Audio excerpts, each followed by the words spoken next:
Chris Rock finally calls out Will Smith and Meghan Markle too. Chris Rock affirmations Will Smith he managed to pretend he was a perfect man for 30 years before revealing that he was as ugly as the rest of us. During a concert with others standing, Dave Chappelle at Liverpool's M&S Arena on the first night at their joint multi-date tour, the 57-year-old comedian finally shared his broad feelings about being slapped by the 53-year-old actor at this year's Oscars. Chris also targeted Meghan during Thursday night's show on the 1st of the 9th 2022, making fun of her complaints about life in the royal family. He said, "I just don't understand." He used her as an example of the current obsession with being a victim, which he said was one of the only ways to be famous. How many US celebs and journalists have called her out for the victim narrative now? So what happens now that black people have turned on Meghan? Alison P. Davis eviscerated her in The Cut. Zveli Mandela called her out for comparing her situation to that of his grandfather, and Dr. John Carney debunked her Nelson Mandela story. Chris Rock said Meghan is playing a victim to win popularity. Ironically, Mariah Carey called her a diva on her own podcast. Is she going to say that it's just more racism because she's not black enough to be accepted by black people?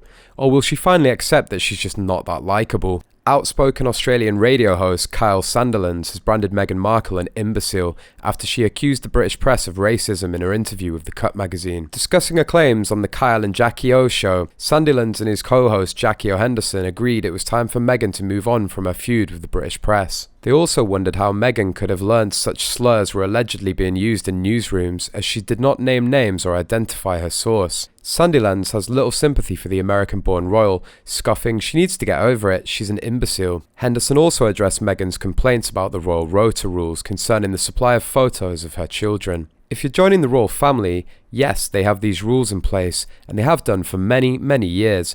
You can't come in and just go, "I don't agree with your rules, so I'm not going to do it," she said. Henderson and Sandilands both agreed they were sick of hearing Meghan's woe is me stories about life as a frontline royal. Meghan and Harry's arrival in the UK has been met with outrage from royal insiders who branded the couple delusional and said they were leaving the Queen on tenterhooks. One disgruntled palace insider told the Sunday Times, "Everyone hoped they would go off to be financially independent, pursue their philanthropic endeavours and be happy, and that in going their own way they might no longer feel the need to rail against the system as much as they still do.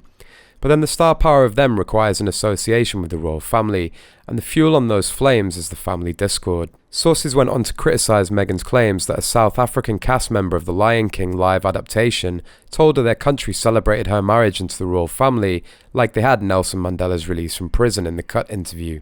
The unnamed source said, "The whole thing is just staggering. Nelson Mandela? Who's next? Gandhi?" There are simply no words for the delusion and tragedy of it all. They added that the Queen does not want to be on tenterhooks and constantly waiting for the next nuclear bomb.